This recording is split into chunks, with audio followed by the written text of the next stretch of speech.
Oh, Numbers are starting to build.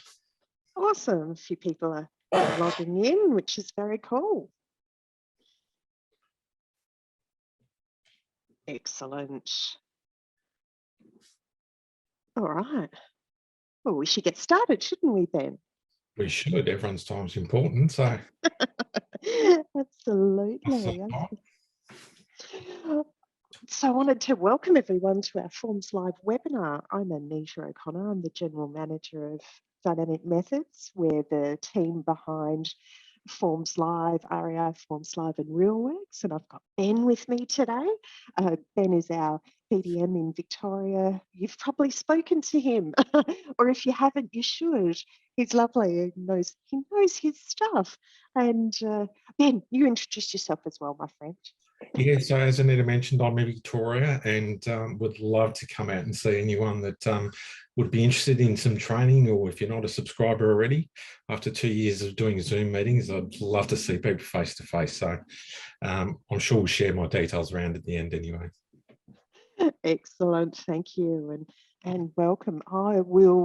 Let's get started. What do you think, Ben? Let's do it. I'm going to switch over to my Forms Live login, and where do we start, Ben? Where do we start? Getting started.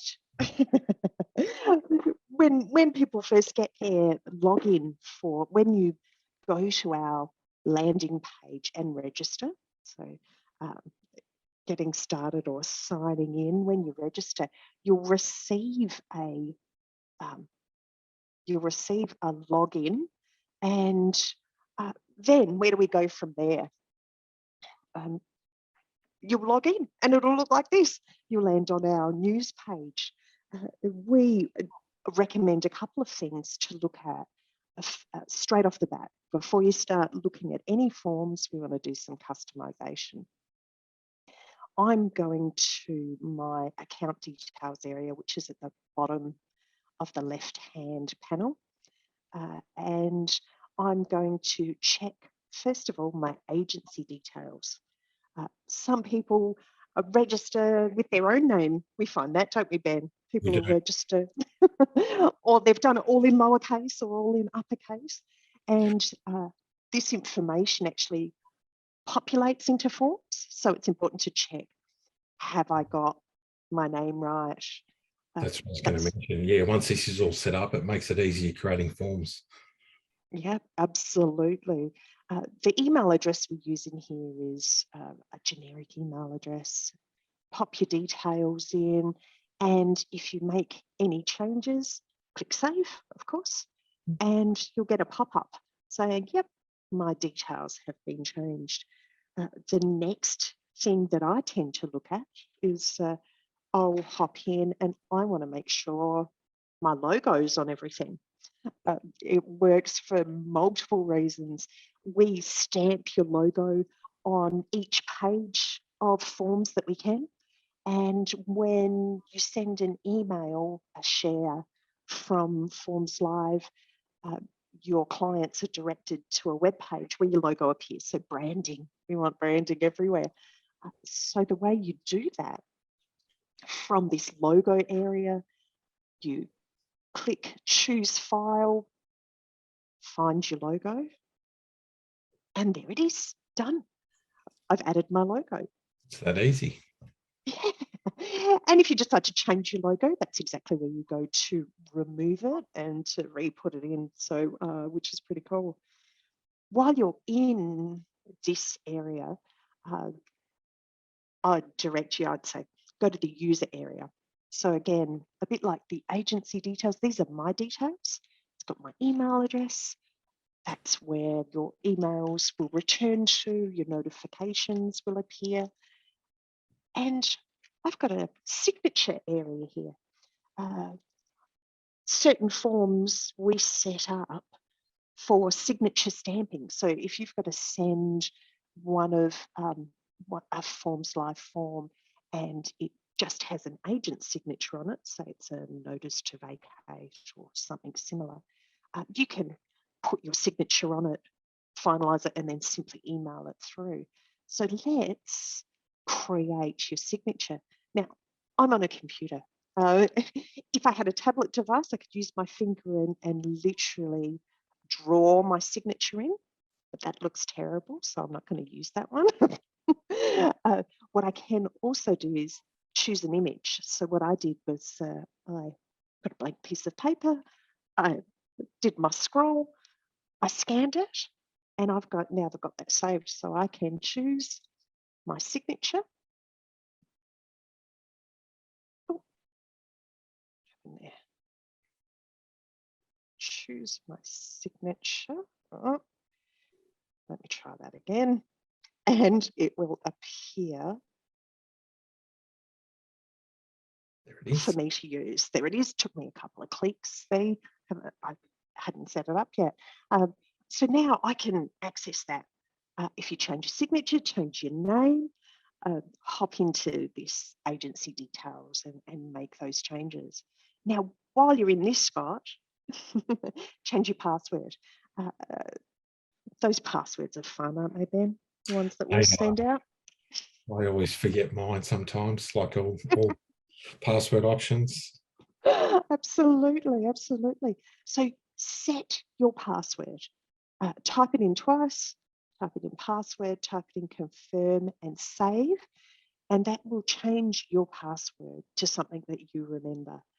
And keep in mind at any time if you do forget your password, from the login page, there's a forgot password link. So a password reset would be sent to your email address as it's set in the system. So again, quite important to make sure that you've got your email address registered correctly within Forms Live so that you can get all those important communications.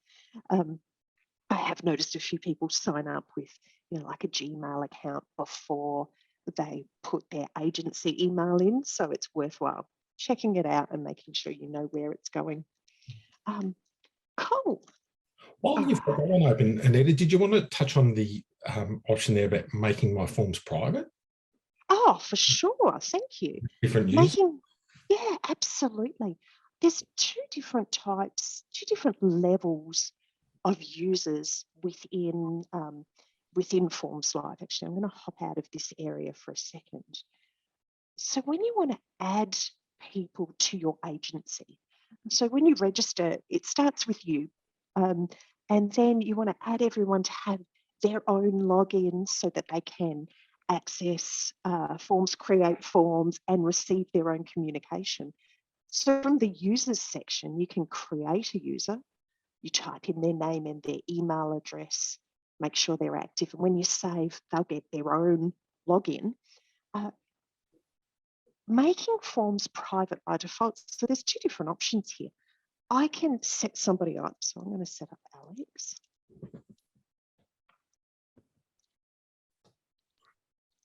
And when I add this and his phone number, all of those details will go through. Now, setting the user as active. Now, a principal user is someone who has got access to everything. A principal user. So if I add Alex, as I've done here, and say, okay, he can be a principal user, he would be able to add other users to the account. Not every agent in your agency, you may not want them all to have exactly the same level. If you set them as a standard user and set forms private by default, what that means is they would be able to effectively hide their forms from another agent in the agency, from their login. So we find in sales agencies, more so than property management, you've got Alex and Jake. Alex doesn't want to see Jake's forms. Jake doesn't want Alex to see his forms. If you mark their forms private by default,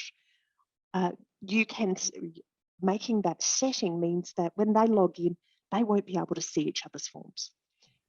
A principal user, so I'm the master user of this particular account, I can see all. So it's a cool tool for you to use if that's the way you want to set it up. Principal user or a standard user and setting private by default. You can set, by setting it in here in your user details, whether it's when you're creating the user or whether it's in your own user profile, that's an all-in option. So every form you create is set private as by default. But individually, when you create forms, you can choose to set a single form as private. So depends on how you want to play. That makes sense, doesn't it, Ben? It does. Cool. All right. So is there anything else about agent details? What else did we need to talk about? Let's see. We've changed our password. We've uploaded my signature. I've checked my details and I've got my logo. I reckon we're ready to look at some other things. Right. Cool. The next thing, what are we next? We tend to suggest people look at the connections area. So a lot of agencies have other products and a CRM as an example, or have relationships with utility providers. These are all set up in the connections area. We want you to make the most efficient use of your time. And the best way to do that is make sure everything's talking to everything.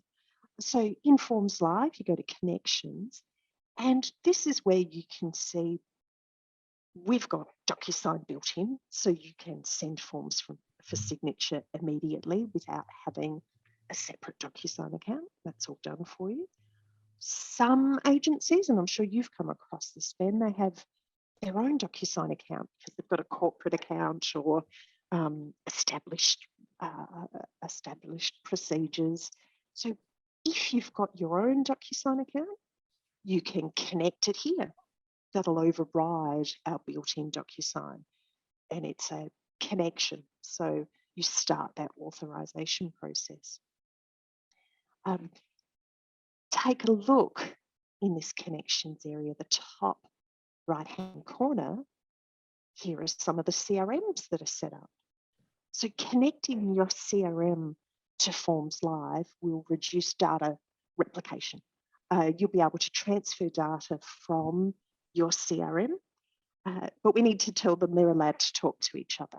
So connections, the new button at the top right-hand corner, which product do I use in my office? I'll pick, let's take a look, I'll pick Property Me. When I create, it creates this token, and you can see this provides third-party access to Forms Live. When I click on the three dots, I can copy that information to my clipboard. And usually this token, well, not usually, this token needs to be put into your product. So there'll be a spot in Property Me or Console Cloud or Alio where you need to put that token, and that says these two products can talk to each other. So you can copy and paste that into your CRM, and it will start that process. Yeah, it's not a long process at all either. No, it's good. And if you change products, so I've seen lots of chatter about people going, oh, I'm changing from this CRM to that CRM. You know, the choice is yours. We're not going to dictate. We don't want to dictate where you're going. So at any time, if you want to stop access, let's say, I'm not picking on anyone here, but you can remove access, that token, so they no longer talk to each other. So making sure you know what you're connected to via your product is important. So looking at the connections area. There are other things listed in this connections area as well. There's a connected product called Rezo. They're an offer management system. Secure Exchange, if you use Secure Exchange, it's a product by Infotrack to securely request deposits. You can connect them, and that will make it available when you're creating a contract. And then you'll see the list of utility connection providers. So when you connect a utility connection provider, when you create a residential rental agreement, at the end of the signing process, that option will pop up for them. I'll show you a video actually on how that works. So I think the most important thing is knowing what's available, what you can connect to. I think that's been all the talk at the moment. Make sure that you're looking at products that do integrate, because you don't want to have 15 tabs open in your internet browser and switching between. If you can stay in one product, it makes more sense. I think that's all on connections. Ben, what do you think? Is there anything else no, I haven't. That's Data transfer, most definitely. Let's take a look. Now, I was talking about utility providers. So I'm actually going to show you a little video. It doesn't take long. It's only a couple of minutes, I promise. I'll just share this with you now. Let's take a look. I'm going to hit play and I'll keep quiet. Property managers can go the extra mile for clients with Forms Live utility connections. Once all the rental agreements, fields and boxes have been filled out and the details have been finalised, you can confirm all the contact information and continue to send out the agreement for signatures from the Signing tab. Also on the Signing tab, you'll see which provider you have selected to connect. As the invitations to sign are sent and the signature fields are completed, tenants will click Finish and proceed until they are met with an offer of utility services. All they have to do is accept or decline the offer. If accepted, they will have to agree to the terms and confirm the contact information as prompted. Stay reliable with utility connections.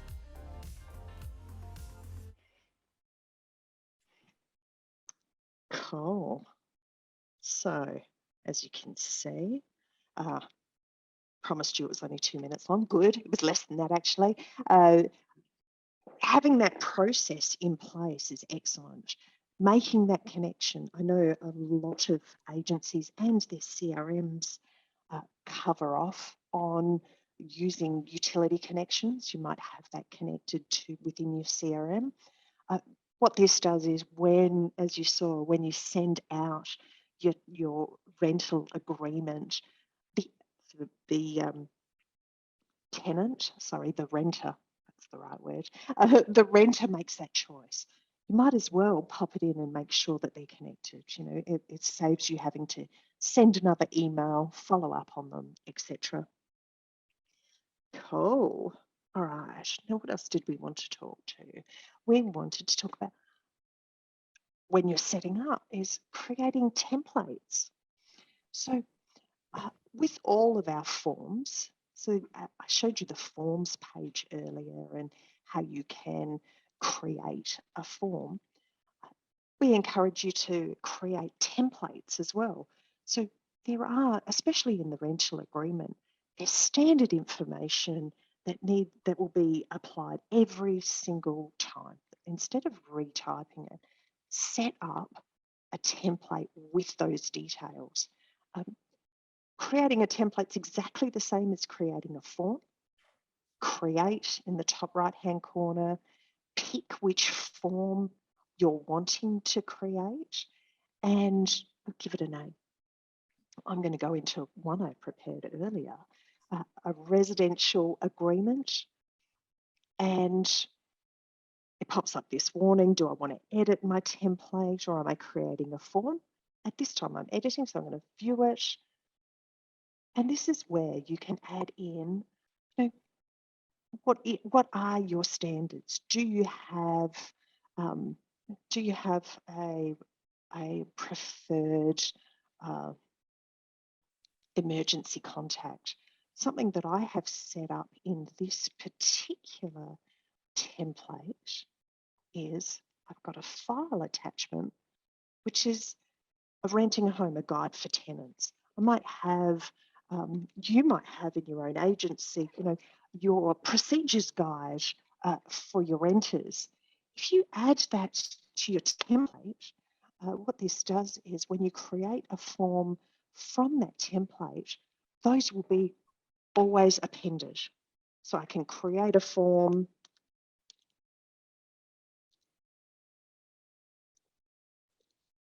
and it will bring those attachments across without me having to reinvent the wheel or find them every time. So I encourage you to look at templates, create templates. So any standardized information, especially when it comes to the rental agreement, I've experienced lots of agencies that like to have their own additional clauses above and beyond what we've added. So edit your template and that will always come across when you create a form. Yeah, it's a really great feature. As you mentioned, Anita, some offices have certain procedures they like to keep to, or groups might have policies and procedures, and the option's there for you to add what's needed. Brilliant, brilliant. Well, that's really all I've got for the getting started. I think we're going to be scheduling another webinar next month. Ben, is it about? I think we're going to go through signing. Yes, that'll be fun too. So we tried to keep it short and sweet. We know your time is valuable. Does anyone have any questions? I'm just taking a look if anyone's got any questions. If you do have an epiphany afterwards and go, I should have asked that question, please reach out to us, either contact Ben directly, or if you go to our help area, fill out our support form, send some information to us, your contact number and what your question is, and Ben or one of our team will reach out and contact you. My details will go out this afternoon. So if anyone's itching and can't wait till next month with our next topic, I'm happy to set up a time and take you through further details as well. Oh, yes. Actually, I've just got Marla asking a question online about attaching PDFs to your forms. I'll quickly respond to that.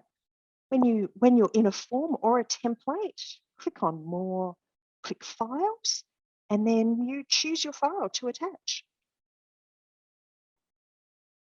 As easy as that. I hope that's helped. I hope that's helped. Excellent. And if there's no other questions, reach out and, well, if there's no other questions for now, we'll leave you be. Have a lovely Thursday and hope to talk to you soon. Thanks for attending, guys. Cheers. Bye. Bye.